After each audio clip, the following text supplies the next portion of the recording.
네, 안녕하세요 여러분들, 이시원입니다. 오늘은 네이버 검색 광고 API 명세서를 해석하고요. 그리고 그 해석한 값을 R로 작성하는 방법에 대해서 한번 배워보려고 합니다. 많은 분들이 이 부분에 대해서 되게 어려워하더라고요. 근데 이제 네이버 검색 광고 기술서를 잘 읽고 R로 해석할 줄 아는 능력만 생기면은 굳이 제가 이 강의에서 다루지 않은 내용이더라도 여러분들이 이 기술서를 보고 곧바로 R로 한번 시도를 해볼 수 있는 그런 능력이 생길 것이라고 생각을 하고 있습니다. 네, 그러면은 바로 한번 시작해 보도록 할게요. 자, 제가 저번 수업에 이 API를 다루려면 이 세 가지를 꼭 알아야 된다라고 말한 적이 있습니다. 이 세 가지는 무엇이냐? 첫 번째, HTTP 메소드입니다.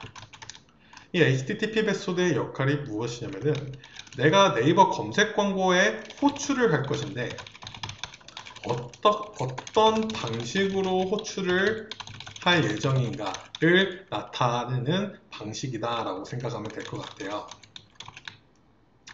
그러니까 결국에는 이 RESTful API라는 것이 각 플랫폼에서 제공하는 리소스에 접근을 한다는 것인데 단순히 접근이 아니라 우리가 원하는 특정 행동을 할 수 있다라고 설명을 드렸습니다. 그리고 그것을 총 네 가지로 나눌 수 있다라고 말씀을 드렸는데요. get이 있고요, post가 있고요, push이 있고 delete가 있습니다. get 같은 경우에는 데이터를 가져오겠다라는 뜻이고요.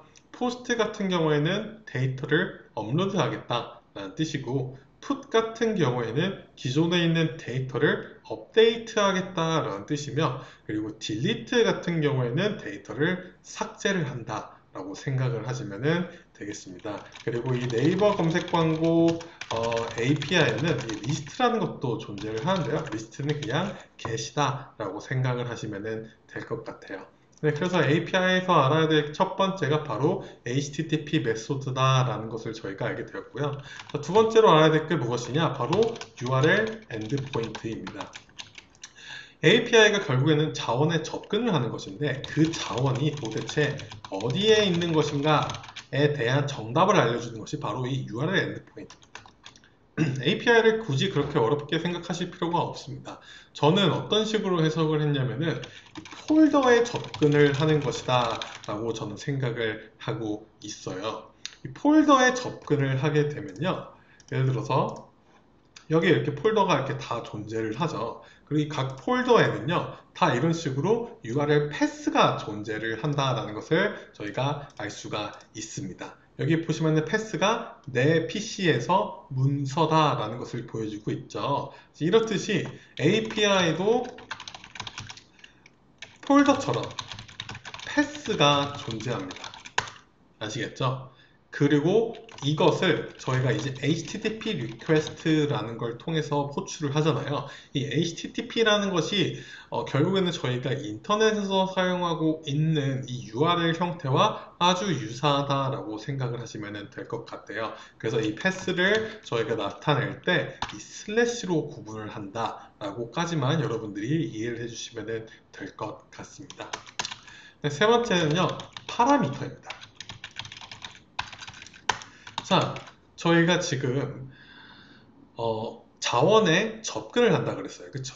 그러면은 이 자원에 접근해서 어떤 행동을 할 것인지, 자원을 가져올 것인지, 자원을 새롭게 업로드할 것인지에 대한 행동을 저희가 규정을 했고요.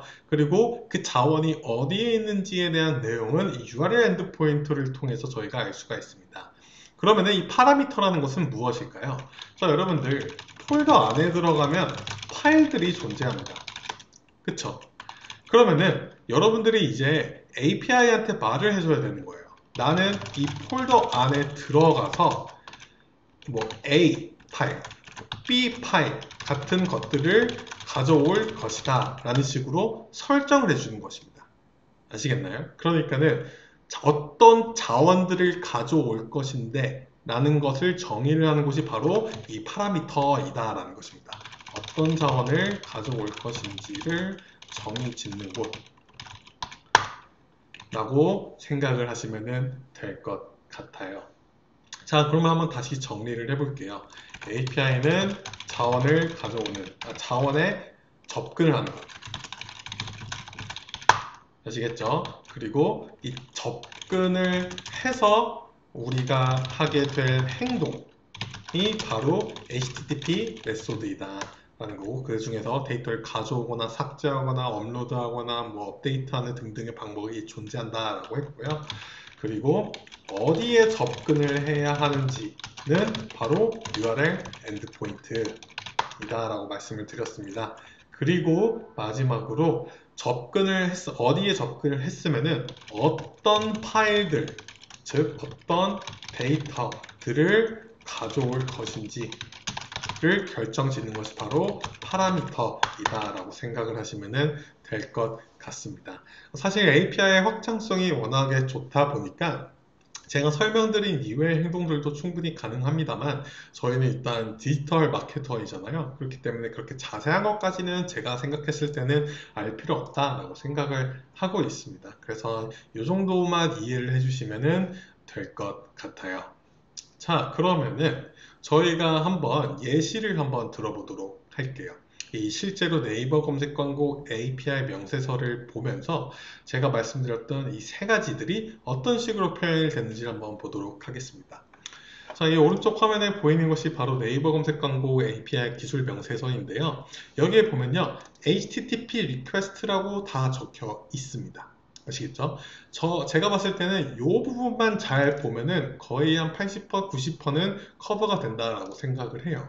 자, 여기에 보면 첫 번째로 get이라고 적혀 있습니다. 자, 그러면 우리가 알아야 될 게 무엇일까요? 이 get이라는 것은 결국에는 HTTP 메소드를 의미하는구나 라고 생각을 하면 되겠죠. 그렇기 때문에 이 get, 즉 HTTP 메소드가 제일 첫 번째에 나온다라는 것을 저희가 알 수 있습니다.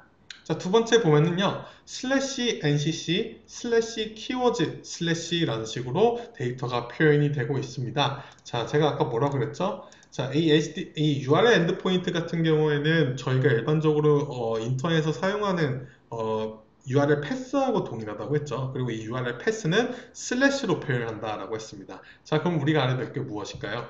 두 번째, 이 HTTP 퀘스트라고 적혀 있는 이 두 번째 섹션에는 이 슬래시로 URL 엔드포인트를 말해주는 거구나 라고 저희가 판단을 할 수가 있어야 됩니다. 그래서 두 번째 URL 엔드포인트가 이런 식으로 나왔다는 것을 알 수가 있고요. 그리고 마지막으로는 파라미터입니다. 자, 파라미터 같은 경우는요, 당연히 이 마지막 부분인데, 자, 파라미터는 이 대괄호로 표현이 되는 것을 알 수가 있습니다. 아시겠죠? 정리하자면은 이 HTTP 리퀘스트 섹션에는 첫 번째 HTTP 메소드가 나오는 거고요. 두 번째는 URL 엔드포인트가 나오고요. 마지막에는 파라미터가 나온다라는 것을 알 수가 있습니다. 자, 여기서 추가적으로 좀 더 디테일하게 한번 들어가 볼게요. 이 파라미터, 즉 어떤 파일을 선택을 할 것인지 라는 것을 의미한다라고 했죠. 이 파라미터를 표현할 수 있는 방법이 총 세 가지가 존재를 합니다. 첫 번째, 패스 파라미터입니다. 그리고 두 번째, 쿼리 파라미터입니다. 세 번째, 바디 파라미터입니다. 이 세 가지는요, 결국에는 다 다른 식으로 표현이 되고 각자 다른 역할을 하지만은 저희가 그 역할까지 굳이 자세히 알 필요가 없습니다. 아시겠죠? 그냥 단순히 이 파라미터가 패스 파라미터이구나. 이 파라미터가 쿼리 파라미터이구나. 이 파라미터가 바디 파라미터구나 라는 식으로 여러분들이 구분을 할 줄만 아시면은 큰 문제가 없을 거라고 생각을 하고 있습니다.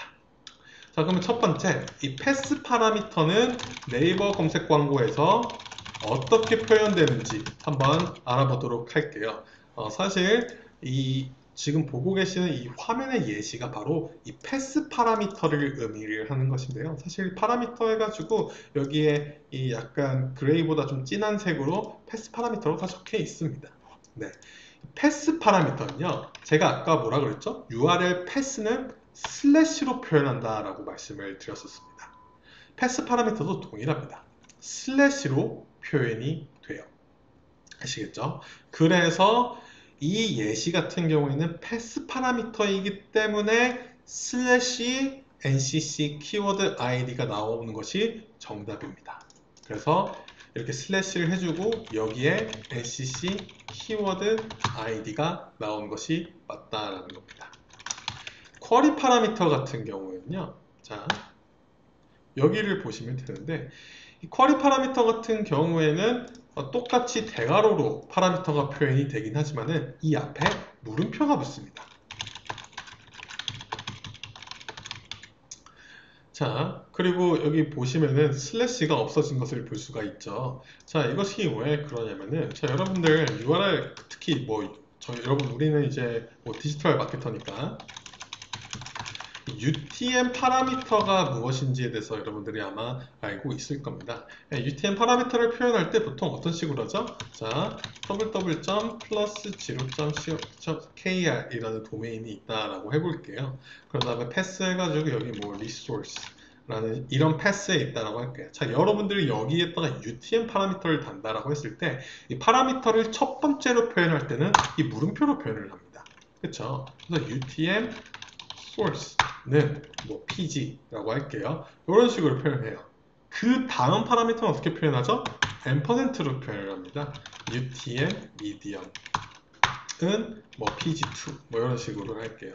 그러면은 자, 우리가 알게 된 것이 무엇이죠? 자, 패스 같은 경우에는 슬래시로 표현하는 것이 맞지만은 이 파라미터, 실제 URL 파라미터가 붙을 때부터는 이 물음표와 앰퍼센트로 표현이 된다는 것을 알 수가 있어요. 그렇기 때문에 이 쿼리 파라미터 그리고 제가 좀 이따 설명드릴 이 바디 파라미터 같은 경우에는 모든 시작이 물음표로 시작을 한다라고 생각을 하시면 될 것 같아요. 그러면 저희가 이 HTTP 리퀘스트 섹션에 들어와 가지고 첫 번째 메소드 받고 두 번째 URL 엔드포인트를 본 다음에 이 부분을 봐야 된다는 겁니다. 이 파라미터 부분을 보게 되면요, 물음표가 나오면은 둘 중 하나라는 거예요. 쿼리 파라미터이구나 바디 파라미터이구나 라는 것을 저희가 알게 되는 겁니다. 그러면 쿼리 파라미터, 바디 파라미터를 어떻게 구분할 수 있을까요? 에 대한 답변은요, 바로 아까 제가 말씀드렸던 이 파라미터 부분에 쿼리 파라미터라고 다 적혀 있습니다. 그러면 이 부분이 쿼리 파라미터이구나 라는 것을 여러분들이 확인하시면 될 것 같습니다. 자, 마지막으로 바디 파라미터입니다. 자, 바디 파라미터 같은 경우에는요, 조금 좀 독특하게 표현이 된다라고, 독특하기보다는 조금 쿼리 파라미터하고 좀 동일하게 표현이 된다라고 보시면 될 것 같은데요. 자, 제가 이 업데이트를 눌렀습니다. 업데이트 같은 경우에는 푸시겠죠. 그래서 메소드는 푸시라는 걸 알 수가 있습니다. 자, 두 번째, 엔드포인트 같은 경우에는 NCC 키워드즈라고 표현이 된 게 보여요. 그런 다음에 슬래시가 나왔습니다. 자, 슬래시하고 대괄호 NCC 키워드 아이디가 나왔습니다. 그러면 이건 뭐죠? 패스 파라미터다라는 것을 저희가 알 수가 있어요. 아시겠죠? 그런 다음에 물음표 필드즈라고 적혀 있어요. 자, 물음표가 나왔으면은 쿼리 파라미터이거나 바디 파라미터 둘 중에 하나라고 제가 말씀을 드렸습니다. 그쵸? 자, 그러면 한번 볼까요? 자, 여기 보면은 request body라고 적혀 있는데 여기에는 필드즈가 없어요. 그쵸? 그리고 실제로 밑으로 내려보면요, 쿼리 파라미터에 필드즈가 존재하는 것을 알 수가 있습니다. 그러면 우리가 알아야 될 거, 이 필드즈는 쿼리 파라미터이구나 라는 것을 알아야 되는 거예요. 아시겠죠? 그런데 제가 지금 설명드리는 거는 바디 파라미터 부분이죠. 바디 같은 경우에는요, 이 request body라고 표현이 됩니다. 그러니까요, 결국에는 이 body라는 것은 이 쿼리를 꾸며주기 위해서 존재하는 파라미터다라고 생각을 하시면 될 것 같아요. 항상 그런 건 아니더라고요. 그냥 body만 요청이 될 때는 있지만은 여러분들이 일단 1차원적으로 생각을 해야 될 건 무엇이냐면은 이 쿼리 파라미터, 즉 필드즈라고 적혀 있어요. 그쵸? 그러니까 이게 무엇이냐면은 이 NCC 키워드 폴더 안에 들어가서 특정 키워드 아이디를 선택을 하고, 그렇죠? 특정 키워드를 선택을 한 거예요. 그러면 이 키워드에 대한 정보들을 선택을 하겠다라는 의미로 필드즈를 선택을 하게 만든 거고요. 그러면 이 필드, 그러니까 즉 정보들 안에는 수많은 정보들이 존재를 하겠죠. 여기 보면은 지금 현재 비딩값, 그리고 현재 링크, 그리고 뭐 키워드가 소속된 애드그룹 아이디, 키워드 아이디 등등이 존재를 하는 것인데 이 정보들 중에서 어떤 값을 선택을 할래에 대한 정보를 이 body 안에 담는다라는 것입니다. 아시겠죠? 그래서 다시 정리하자 보면은 쿼리 파라미터를 설명하기 위해 존재하기도 함. 그러니까 존재한다라고 하면 그것만이니까 이렇게 표현하면 조금 아닌 것 같고요. 이 쿼리 파라미터를 설명하기 위해 존재한다라고 정도만 생각을 해주시면 될 것 같아요. 아시겠죠? 자, 다시 정리해 볼게요. 파라미터는 세 가지가 있다라고 말씀을 드렸습니다. 패스 파라미터, 쿼리 파라미터, 그리고 바디 파라미터가 존재한다라고 말씀을 드렸어요. 패스 파라미터 같은 경우에는 패스기 때문에 슬래시로 표현이 된다라고 했고요. 쿼리 파라미터와 바디 파라미터는 둘 다 동시에 물음표로 그리고 대괄호와 물음표로 표현이 된다라고 말씀을 드렸고요. 쿼리 파라미터 같은 경우에는 일반적으로 물음표 그리고 값 이런 식으로 나오는 거고요. 바디는 뭐 두 가지 경우가 있긴 한데 그냥 바디만 쓰이는 경우가 있고 그리고 이 쿼리를 나타내기 위해서 그러니까 한 개 이상 값을 넣기 위해서 바디 파라미터를 쓰는 경우가 존재한다라고 말씀을 드렸습니다. 네, 그래서 일단 저희가 이 네이버 검색 광고 API를 읽고 해석하는 아주 간단한 내용을 한번 공부를 해봤는데요. 여기서 한번 강의를 끊고 다음번에는 이 해석한 내용을 실제로 R에서 어떤 식으로 표현을 해야 되는지에 대해서 제가 강의를 해보도록 하겠습니다.